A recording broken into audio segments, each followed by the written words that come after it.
listening to this episode of Changes Big and Small. This is your host, Damianne. Changes Big and Small will help you take action in your life with intention and purpose. In each episode, I share unexpected challenges that will help you make progress to live the life that you want.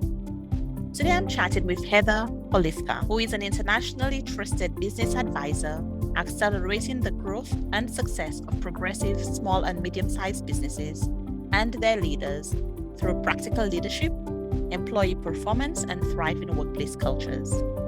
Heather's methodology has been masterfully crafted with over a decade's worth of experience transforming people, processes, and profits of Fortune 10 organizations and businesses of all sizes. She unites marketing, human resources, technology, and operations expertise to address workplace culture, breaking down silos, improving employee engagement, and developing strong people leadership. Heather recently created a new online manager training program, Awesome People Leaders, APL, to address the prevalent gap in employee retention and engagement at companies of all sizes across multiple industries, a lack of training and development for new and first-time managers. To learn more about Heather, go to heatherpsolutions.com or find her, Heather Polivka, on LinkedIn. All of these links will be in the show notes. Welcome to Changes Big and Small. I'm very happy to be chatting with you today, Heather. You're very passionate about creating workplaces where people thrive. How did that come about? It came about from my own personal lived experience. I was working for a very big company. I had a boss I really enjoyed working for, and she went to go and work at a medium-sized company that needed to turn around their business. She recruited me over, and I'm like, okay, I know I like my boss. The work that she was describing sounded really exciting. So I was like, sign me up. What I didn't do, though, is I didn't do my research on the company. They were in turnaround phase because they really had a toxic culture and some toxic leadership. I got there and Mark's sort of like, I can do it. I can make it work. I'm an optimist by nature, but probably a year into it, I came home one night and my new husband at the time, said to me, I would like you to start thinking about finding another job, because the person who comes home at night is not so fun to be with. That was sort of a big holding up the mirror for me. And I realized how it was impacting me. I wasn't able to contribute at my best at work because of all of that drama and swirl going on. But I also wasn't coming home and being my best for my loved ones. And that's when I really got the impact. So I was a marketer, and that was my field for years. That was a turning point for me to realize that I wanted to apply my marketing mindset and expertise, because we think about customer experience, we think about how do we attract and retain and engage our customers. But at that time, we weren't applying that same discipline to our own employees. And you can't deliver that to customers if you don't do it for your employees. Yeah. How did you go about figuring out or realizing what was wrong, what needed to get fixed? I take it that was a wake-up call for you. You were not thinking, oh, I'm so unhappy in this job. Or were you? I knew the job was wearing on me. I was not aware how much it was coming out sideways, such that my husband would say, you're not so fun when you come home at night. Kind of grumpy. But it had me open, because then a good friend reached out from a large global company and said, we want your mindset, but we want to apply it to the area of our work experience, to our employees, to attracting employees. And I would not have been open to that opportunity if I had not had my own experience, how that impacts us as employees, how it impacts us as humans. And that's what made me open to taking my marketing expertise and applying it in the human resources space. But you asked me, how did I go about it? 3 weeks into my new job, I had lunch with my mom and I said, Mom, they made a mistake hiring me. I don't know how to do this. And then a year later, when we were winning awards, she, laughed back at me and said, but you figured it out, didn't you? I'm very curious about the kind of process the process that you followed in order to figure out what you needed to do in this new job. What was your goal with this new job? How was this new job defined? To be honest, there wasn't a ton of definition around it. There was just a very visionary leader who saw the same thing I did, that we have all of these science and these capabilities and these practices and these focus that we do for our customers. And we don't do nearly that for our own employees. And she was also looking ahead and seeing, and this was 2008, she was looking ahead and saying, we already have certain talent pools where it's really competitive for talent and where there are shortages, whether it's by a particular type of talent like nurses or certain geographies. And so she saw it as a way to also gain some competitive advantage and be well positioned among that talent pool, and then to be able to retain them because we apply all of the engagement practices we do in marketing for our consumers. Imagine doing all of that for our own employees. So she was a very visionary leader, and she's like, this is my vision. This is what I wanted to ultimately be. But she was very clear. I have no idea what that looks like, what the first steps are, et cetera. And to be honest, neither did I. But there was a couple of things that I did. One was, in some ways, I just took myself back to my own marketing roots. Now I'm going to sound old school, but the 4 Ps, the product. The product I'm selling is the employment and the work experience here. And that needed some work, but place, promotion. And so I just kind of took myself back to my marketing roots. What's the 4th P? Price. Okay. So compensation, rewards, and I had to twist all of it. Price, what does that mean? Well, how are we paying people? What kind of benefits are we offering? That's how we'll think of price. I had to twist all of that, but at least I kind of went back to my foundation and went, how do I apply this? I also reached out because I am okay admitting what I don't know. And I noticed that there was a marketer who had left Madison Avenue, which is sort of like the sweet spot of consumer marketing in the US. You always want to work for one of the Madison Avenue agencies. And he had left that to work in this field of employer branding, employer marketing. And so I reached out to him and was like, why did you make the change? And he had a very similar story of he wanted to apply his marketing expertise to something that had a real impact for companies beyond product and service. So talked to him. I reached out to subject matter experts in different aspects of it and just asked to be educated. I talked to the leaders inside of the company and the employees inside of the company. And I looked at what we were doing from a consumer perspective. Now, this was healthcare in the US in 2008, and it was not B2C marketing.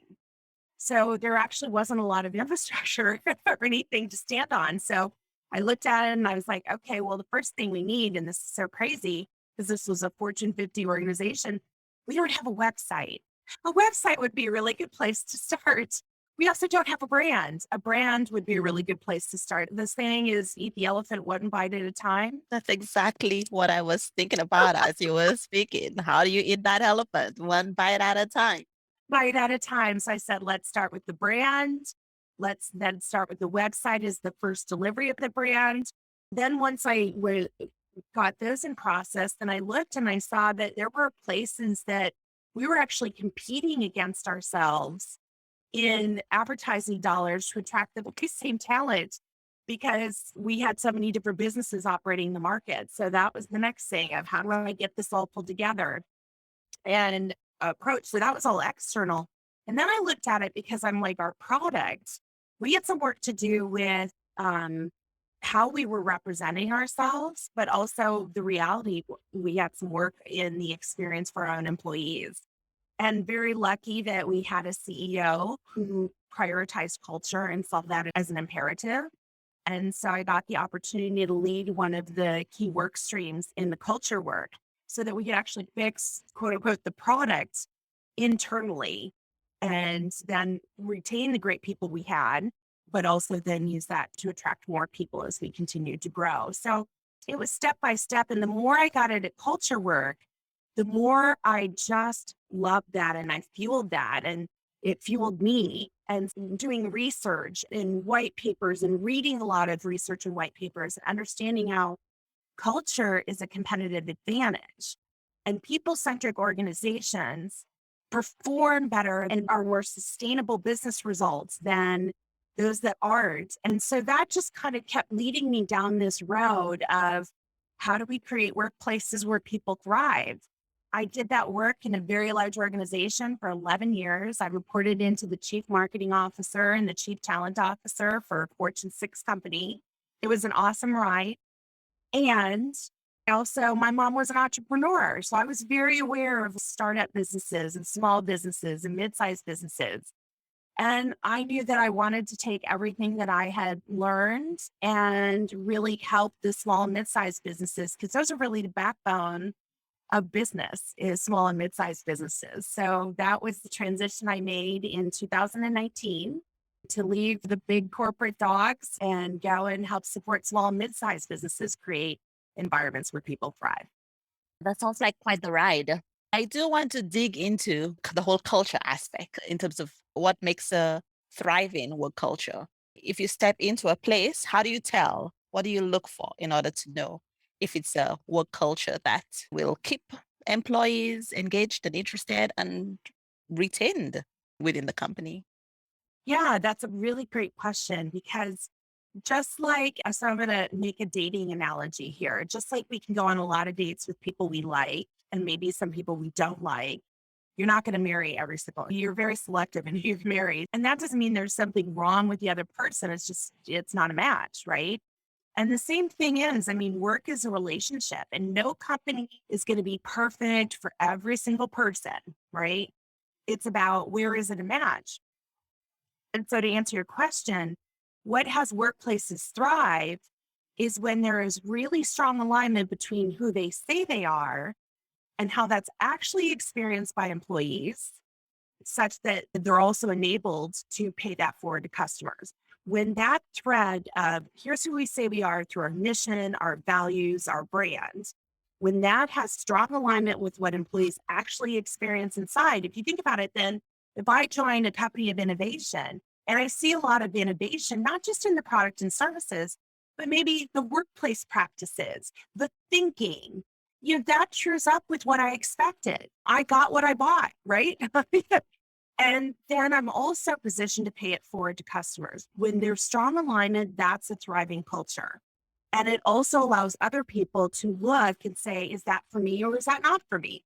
The problem with so many organizations and what makes it so hard as someone who's trying to evaluate whether to go work someplace or not is that there's not a strong alignment, that there's who we say we are, and then there's the lived experience of employees, and they're not the same. And you can see those gaps on things like Glassdoor and Indeed and a number of online rating websites. Nice. And you can see that misalignment showing up in the US with the great resignation that's happening. MIT just released a study a couple weeks ago showing that the leader's perception of what's happening in their company and how things are going, and the employee's perception, that gap is widening. And I think it's widening because, particularly here in the US, the lived experience of the employees, the front and second line workers were the ones most impacted by the pandemic and all of the ramifications and effects of that. From a socioeconomic demographic perspective, executive leadership were the least impacted by everything that went on through the pandemic. So they're thinking things are pretty hunky-dory. We know we got some burnout or whatever, but it's fine. And then you have the people on the front lines and middle management saying, yeah, it's not fine. It's really not. So that gulf is widening because employees are saying, we see the gap and you're not seeing it. And we've tried to wave the flag and now we're leaving. So, in addition to this gap between how a company represents itself and then how the employees experience the company, what are the other cornerstones that indicate whether or not a workplace culture is healthy? Well, so this is something that an HR leader said, and I thought it was so brilliant. So when we talk about who we say we are and the lived experience of employees, that lived experience is what we call employee experience. And how well that turns out is what leads to this outcome called engagement, right? You can't actually do engagement, it's an outcome. And unfortunately, employee engagement scores have remained pretty static for 2 decades because most leaders don't actually understand how engagement works. So when you talk about engagement scores and when they go up or when they go down, that's actually a leading indicator for your business because employee experience drives customer experience, which drives growth and profitability. When you have a highly engaged workforce, you see higher productivity, higher profitability, lower defect and error rates. I mean, there's a number of things there. So it's a leading indicator. When you think about it, by the time the earnings results come in, that's actually a lagging indicator of your business operations. So it's interesting that so often people are like, what's the ROI on this? It's like by the time you get to the ROI, you're probably a good 6, 9, 12 months past when you could have done something. So I do think you can look at financial performance, but you've got to look at it as a lagging indicator. And then also, what are some of the decisions they're making? Do some of the decisions being made by leadership, does that true up with who they say they are with their values? In fact, I look at company announcements and I see if their values show up at all. If it doesn't, I'm a suspect of whether they're actually using their values as the powerful tool it is to actually inform their decision making and even more so, inform how they implement their decisions. Because that's the whole point of values. But if you're making these announcements and there's nothing in there that really connects and ties back to your values, I'm suspect. So that would be another thing that I would look for. I mentioned in online reviews, talking to people, but really I look at engagement, financial performance as a lagging indicator. And then right now, what's their retention rates and what is their retention rate of new employees? Last year, 1 in 3 new hires in the US quit within 6 months. And to me, that tells me that there's a lot of people joining company going, yeah, this isn't quite how you represented yourselves. And then they're out the door. And it's not entirely their fault because most of our managers don't get any training or development.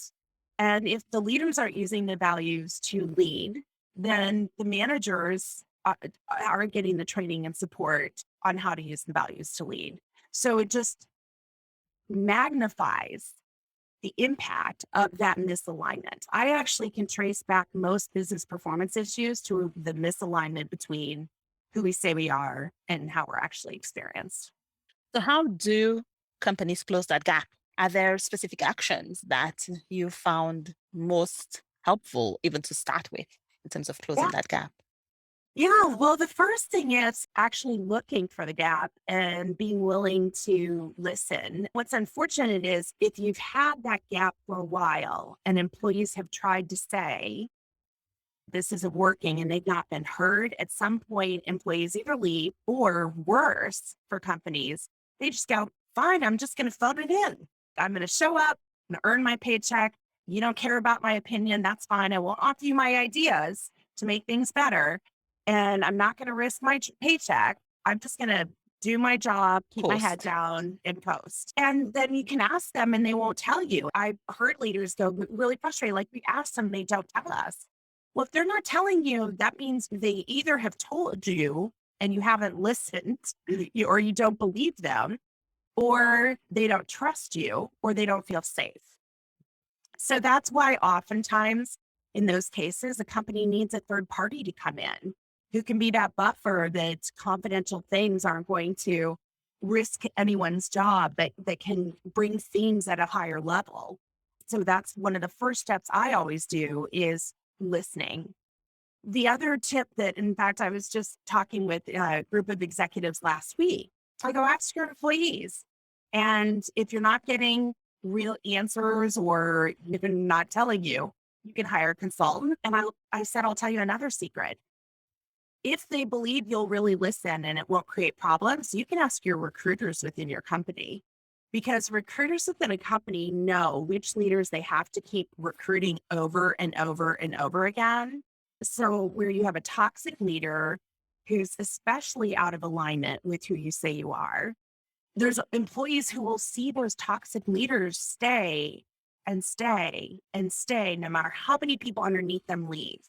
And that sends a really bad message throughout the company. And so that's also another good place to start, is to start getting rid of leaders who are not in alignment with who you say you are. And in fact, even toxic to the work environment. And your recruiters know who they are. So, if a company is looking to improve engagement, it helps to close the gap. What's some other actions they could take in terms of practices they could put in place that a team lead or even an employee themselves could put in place if they have more of a flat structure in their organization? Well, the first thing is, and I'd love your leaders to reflect on this, most companies actually don't have an engagement strategy. So that means you have most of your leaders in the organization kind of like throwing a dart at a dartboard that they can't even see. And I feel so bad. Like everyone's trying, right? But it's not a coordinated, thoughtful effort. So the first thing I would say at a leader level is to build an engagement strategy. The second thing I would say is, and this is one of the things I talk about, is how does engagement actually happen? It's not like the latest Zoom happy hour idea. Yep. And not that that doesn't have its place, but there are actually like 8 things that employees really care about. And those are the 8 places that we want to make sure we walk our talk. And so that's a really great place to start, is to just look and go, do people feel recognized and valued? Do they believe in the future of the organization? I mean, I could go through the full 8, but that's how we build a strategy. We look at those 8. And I even have just a simple checklist, like go through and say, what is our experience in these? And so if we don't understand how engagement works, we can't actually drive engagement. Then the third thing is, and this is really, really critical, is we have to train our managers. And in the US, only 30% of managers, first time and new managers, only 30% get any training or development on people leadership skills. So if someone's a great salesperson or a great customer service person or a great developer, we then promote them to the manager as if knowing how to code really well and having expertise in that somehow makes you great at leading people and producing results through others. So we take them and we put them in a leadership position. If they get any training, it's mostly compliance or technical, like here's how you onboard your new employee or get them a computer. But we don't actually develop them in leading people and how do you produce results through others. And why that's important is because the number one reason people leave is because of their manager. And if you have 2 teams within the same company, the difference in engagement between those 2 teams, 70% of the difference in engagement is explained by the manager. So that is a tangible action that can be taken, and it's low hanging fruit. And if you think about it, it's no risk. Has anyone ever gone to get people leadership skills and it's had some negative downside? No. I'm talking to so many companies right now who are so worried about trying to fill jobs. But I'm like, what are you doing to retain people? And the number one thing you can do to retain people is make sure they have managers who know how to create the kinds of teams that people want to be on and who know how to lead people. There's no downside to that. So that would be the other tangible action. So 1, develop a strategy as a company. 2, help leaders and managers understand how engagement actually works. And then 3, train your managers on people leadership skills. Those would be the first places that I would start. You mentioned 8 elements of how engagement works. Is that something you could share with us? But yes, I do have a handout that goes through them. And let me just rattle through them very quickly so you know what those 8 things are. 1 is, do they feel a sense of purpose and feel valued? One of the most underused tools by most of our leaders and managers is recognition and also positive reinforcing feedback. So purpose and valued is number 1. Growth and development is number 2, which, by the way, is the number 2 reason that people will leave their jobs after their managers. 3rd is safety and security, which is taken on a whole new meaning now during the pandemic. Before, safety and security might have been the financial wellness of a company, and it's still bad, but it's also, can I work safely?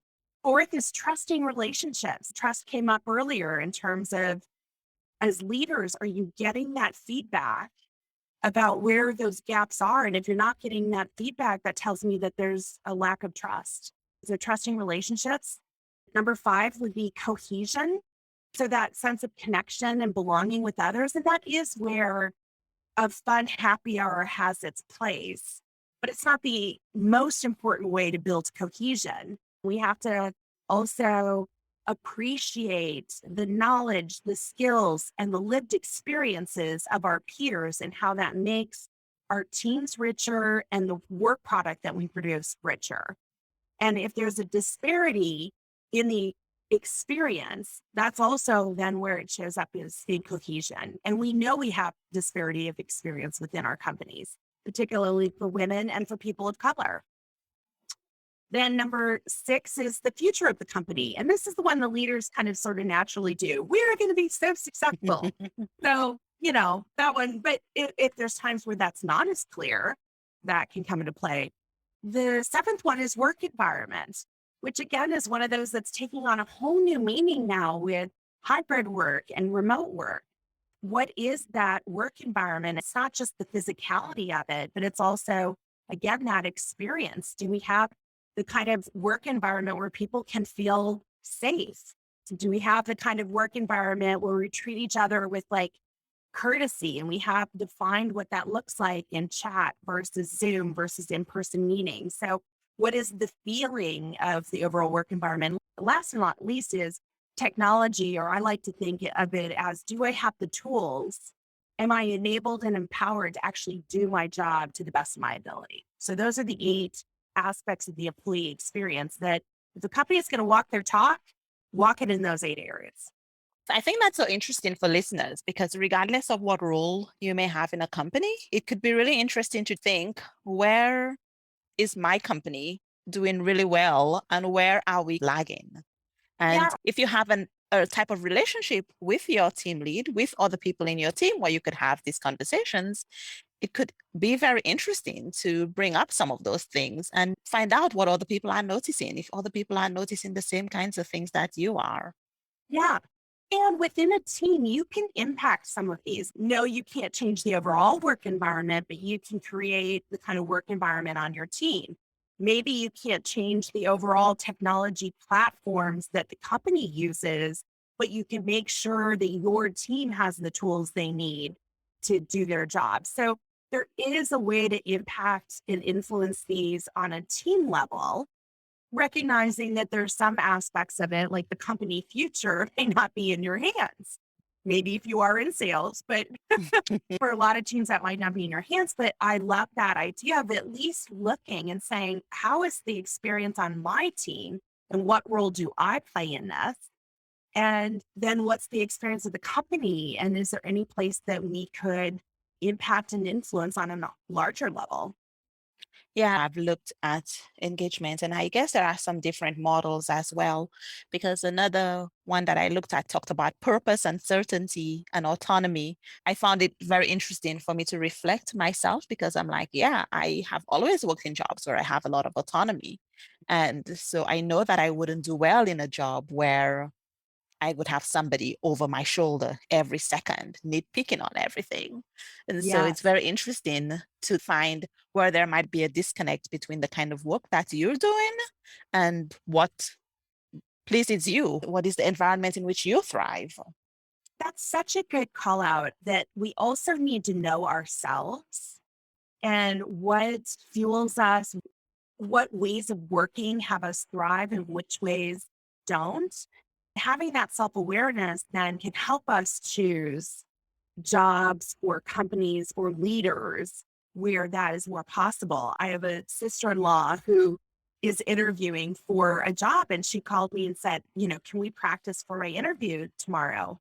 They're interviewing me, blah, blah, blah, blah. And I said, they're not interviewing you, you're interviewing each other.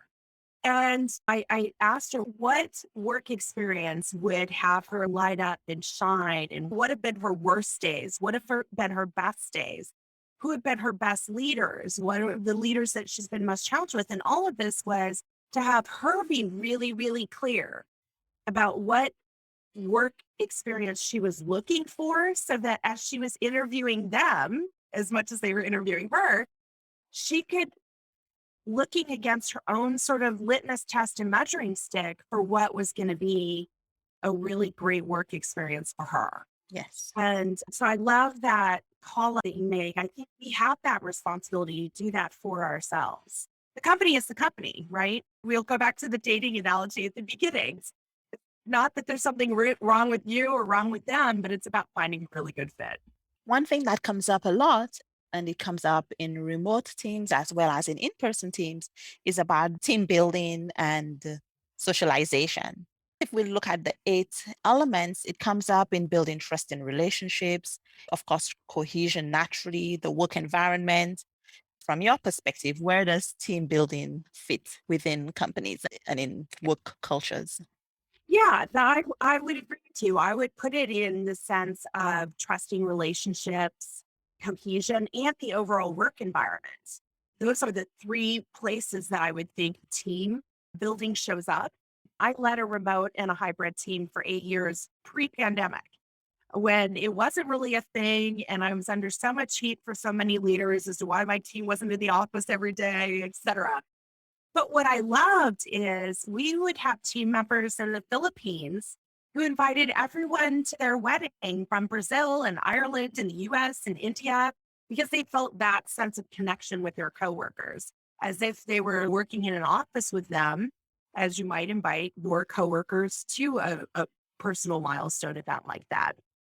But it takes intentionality. It does take I think, some design to it. What I mean by that is that a lot of companies had an in-person work experience, how they worked, how they made decisions, how they shared information, how they built trust. All of that was done in person. And then overnight, they had to shift to remote. And it felt really, really wonky. And it should have. I use this analogy of if you have a desktop website experience, and you've done something on your desktop and then you go to your mobile phone to go use the same website and it's really wonky.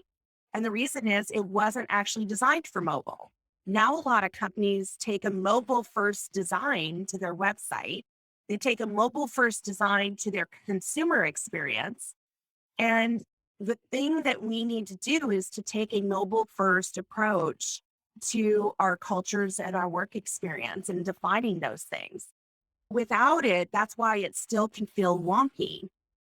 You have to then take some design and go, okay, well, if this is how we believed that we interacted and treated one another in the office, how does that translate to a virtual environment?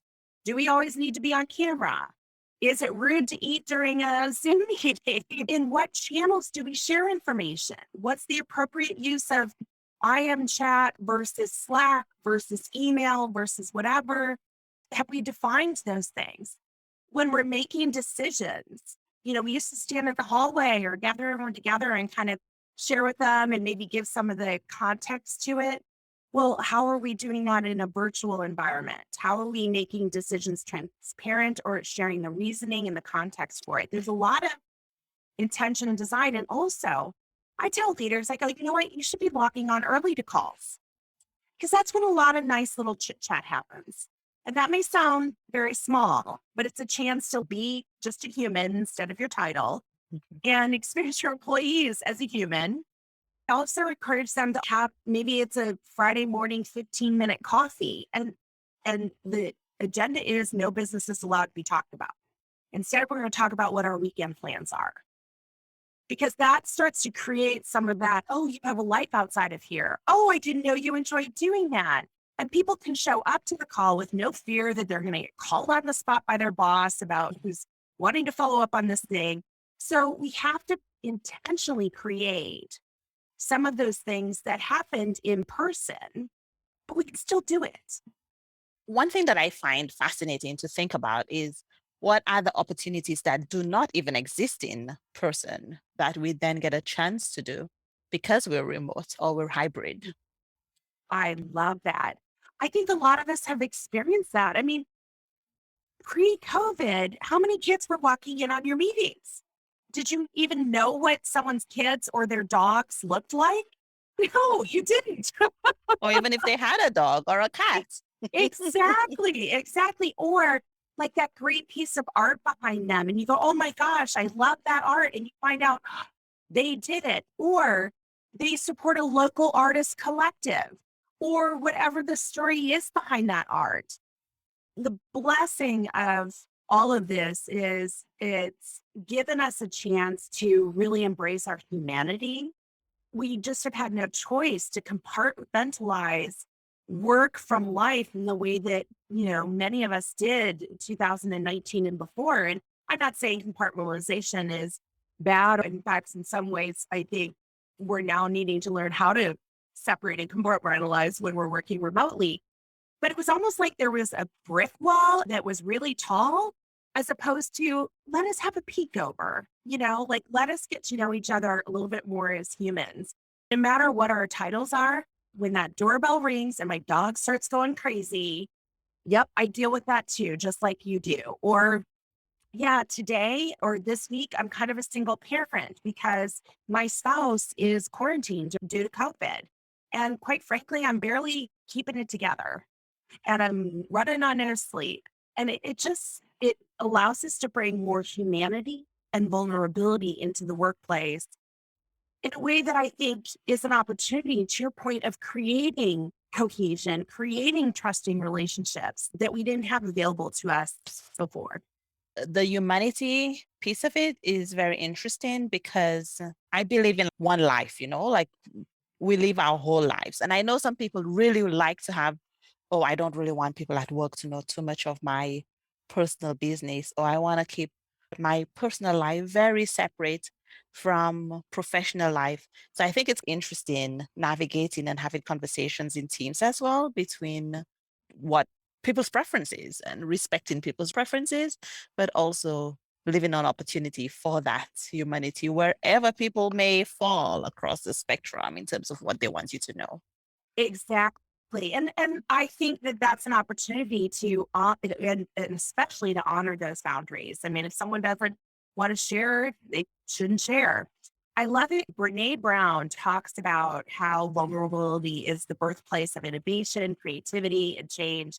But I really loved, because I think a lot of people start to get concerned going, I'm not going to sit there and cry on my calls. Like, I'm not going to hug people when I see them in person.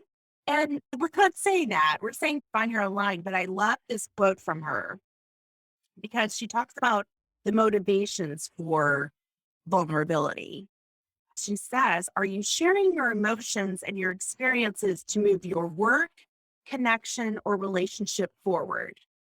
Or are you working out your stuff on somebody? Those are two different things. So we're not talking about being like, a puddle in the corner.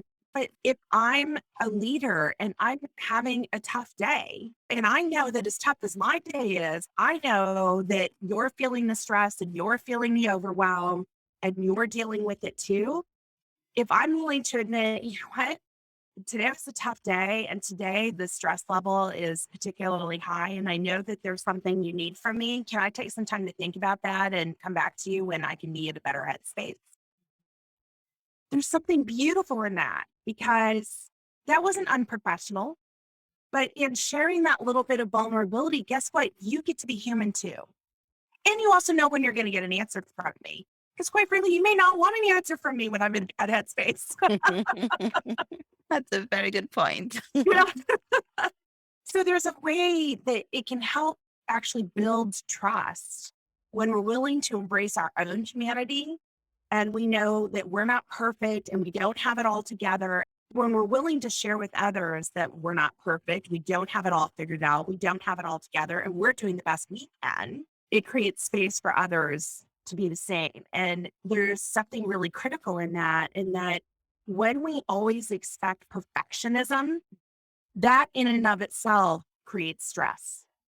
So being clear about when perfection is needed and when good enough is, quite frankly, it's good enough, is another way to alleviate stress on our teams, but also then demonstrating that it can actually be this stress and pressure relief valve that we actually let loose, not just for ourselves, but for others. Yes, and I think the modeling part of that is so important too, because it's one thing to tell everybody else, oh, you can explain and you can share when you're not able to do something, and we can renegotiate the terms. Yeah.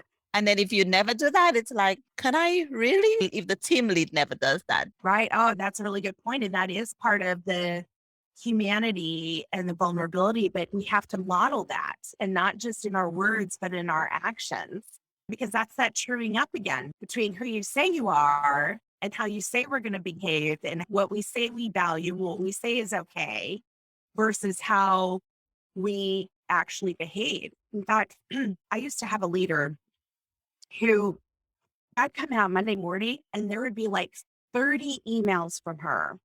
And already my task list was overwhelmed. And here I was logging on at like 8 o'clock on Monday morning. And it gave me the most stressful feeling of overwhelm. The message that was implied in there was, why wasn't I working the weekend too? And even though she would say, well, no, I don't expect you to work the weekend. It became one of those, yeah, but how am I going to keep up? Or will I catch up? Yeah. So that was a great example. That was a good lesson to me as a leader to also practice that. Am I going on vacation and constantly checking in? If I'm doing that, I'm sending a message to employees, I expect the same. Am I sending a ton of emails in the evenings and on weekends? It sends a subtle message that I expect the same. So our behaviors speak louder than what we say. And that's a great example of if we're not renegotiating sometimes our own deliverables, if they can't see us doing that either with them or with our bosses or our peers, then they may not believe it's actually okay to do that. Yeah, that's so interesting because sometimes if I have trouble sleeping, then I think, oh, I'm going to work a little bit and start later tomorrow morning. But then I've started drafting things or scheduling things to send later because I know it's outside of my working hours. And I've told the team what my working hours are. And at some point, if you keep saying, oh, I know that I'm not really working now, ignore me. It's the whole disconnect between what you do and what you Yeah, say you do again. right. And then here's the funny part of it. We also then create our own trap. That here I've said, these are the hours I'm working, but because I'm having some sleep or stress problems, I'm waking up early and I'm going and sending stuff. It starts to become the expectation that people are going to be able to reach me outside of those office hours because I've created that. I've seen myself do this very same thing. And then I'm resentful going, what are you doing reaching out to me? I told you my working hours. And then I realized how I created that. So I love that idea. I think that's a really great action for the listeners. If you have those moments, because I have those too. In fact, I had one just this morning where I did just that. I woke up early and said, I'm not going to get back to sleep. I might as well start working on the thing that's running around in my head, but then schedule it so it appears as though it's happening during your normal working hours. Because then I might flex, right? Like, I mean, I will leave a little bit early or I will change things, but everything is not always transparent for people to see that you've actually done that. It's a funny place because appearances do matter, but the thing is that sometimes the appearance that people get is not the full story or it's not the real truth of the Yes, situation. that is true. I'd like to invite you now to, if you have a challenge or an invitation for listeners of something that they can do whatever their work environment is for stronger relationships, better engagement, improving work culture, any of the topics we've talked about today. I'm actually going to say two things. The first is wherever we show up, we're there. And so I think doing some reflection of, well, maybe your company isn't this, or you wish they were more that, or whatever, but that's going to be outside your control. What is inside your control is how do you show up? And if you wish the company were more innovative, or if you wish the company were more inclusive, or if you wish the company was more or less whatever, the first challenge is how are you showing up in that way? And how are you starting to be that? Maybe the first couple drips of water can lead to the flood of change. So the first challenge is reflecting on how you are showing up with your peers, with your boss, with your team members, if you have them, and creating the work experience you really want yourself to have. And more importantly, you want those around you to have. I think self-reflection is a really great tool. And then secondly, are you investing in your growth and your development? And going to your manager and saying, this is how I want to stretch, this is how I want to grow, particularly if the listener is a people leader. Have they done any growth and development in their people leadership skills? Because the impact that a people leader has is magnified. And so making sure that we're really taking a stand for our own growth in people skills would be the second thing that I would challenge you to reflect on and to ask of your employer. And you're launching a program, Awesome People Leaders. So tell us about your program. Yeah, Awesome People Leaders came out of my work with multiple clients. I keep seeing this need time and time again of people leaders not being trained, but also that a lot of formats for training don't actually work with how our human brains work, or they actually don't fit with how work happens, or they don't include real life examples of how work happens. After trying to support multiple clients with everything that was available in the market, I finally went, I just have to design my own in the way that I know will really work. And I worked with neuroscientists and neuro leadership of how we actually learn. Today, most of us learn a lot of things on YouTube. So it's all micro lessons and videos of 3 to 5 minutes. And then we have handouts, but they're done more like marketing collateral pieces. So we simplify concepts greatly and make it so the documents are scannable. So in 10 minutes, you've got the most important nuggets about a particular topic. And then we give you 2 to 3 ways to apply it at work right away. And we also have a private online community where you can ask questions. You can say, I didn't understand this, or I'm trying to apply this. You'll get a response within 1 business day. And we have monthly calls. And on those monthly calls, the managers show up and just talk about what they're dealing with at work. And we help point them to the modules and the tools that'll be helpful for them. So it is both self-guided and fully online and accessible on your mobile phone. And it's also supported by real human beings who've led business teams with high effectiveness. So we're not going to give you a bunch of theory. We're going to tell you like, yep, that's always really hard. Just so you know, no matter how good you get, it's always going to be hard. And giving you practical support and advice. And we provide access to this program for a full year because there is no people leader in the world who's going to learn everything they need to know in like a 4-week or an 8-week program. We want to follow a full business cycle. And that is the program. Individuals can sign up, but obviously we're also working with companies to offer it to their managers. So it's bite-sized, it's actionable, it's practical, and it's mobile. Learn more about Awesome People Leaders from awesomepeopleleaders.com. What are the themes in there that you're most excited about? I'm curious. Oh, yes. So when you first join, we also have a weekly focus topic that we will send you a text or an email because we all need reminders to, focus on our own development. But the first couple of weeks, those are set in stone. And then you join sort of the regular weekly focus. And one of the ones that is set in stone, is one of the first ones we cover, is brain science. And it's always funny to me how people are like, why am I covering brain science in a leadership program? I'm like, because last I checked, you're leading humans and they all have brains. But what I love about it is I had an engineering leader. He was a senior leader. And he said, Heather, I have done so many of these leadership development programs and blah, blah, blah. And they always talk about recognition and feedback. And I was always resisting, why am I thanking people for doing their jobs? Like, just a very analytical, do the deliverable kind of approach. And he's like, and I'm not going to hug people. I'm not going to be false or fake about like, oh, really good job. Because not everyone gets a participation trophy. This was his mindset.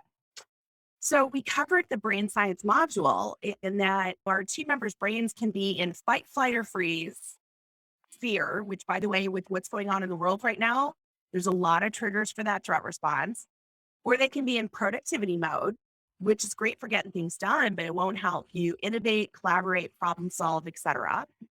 You can trigger their reward response, which has them being more creative, more energized, connecting, collaborating, problem solving. I never really got that there was science behind this, that part of why I might do recognition is to move someone's brain from fight, flight, or freeze, or from productivity mode into the reward response so that they can actually do the innovation and offer innovative ideas that would help our engineering team. Because you finally help me understand why recognition and positive reinforcing feedback are two of the most important tools I have as a leader. And this is module 3 of the 50 that we have. And that's one of the foundational ones that I'm really excited about because I see the light bulbs go off for leaders and have them finally understand that recognition and positive reinforcing feedback isn't some huggy, squeezy type of thing. It's actually a very, very practical leadership tool. I'm just thinking about that because I used to be a teacher. And so I've read some of the brain science, and we used to talk about this in some of my sessions where if you want people to learn, you first get them in a good mood. Nobody learns when they're worried. And that's such a great reminder for myself too, because even in my own work, it's relevant for how I work in terms of thinking about with my team, with my manager, what stands in my way. And when he sometimes asks, what's a barrier for you? I don't always know exactly what it is, but connecting it to brain science is a very relevant and interesting approach. Okay. Yeah. Thank you so much for taking time to chat with me today. Thank you. This has been a joy and a pleasure. I hope you've enjoyed listening to this episode and gotten some good suggestions of how to improve work culture wherever you work, whatever your position might be within the company. If you've enjoyed listening to this episode and think someone else will benefit, please share it with them. Would you leave a review wherever you're listening to this episode? That helps other people find the podcast. For any questions, you can reach me, contact@changesbigandsmall.com. As always, remember, change begins with one small step. Have a great week.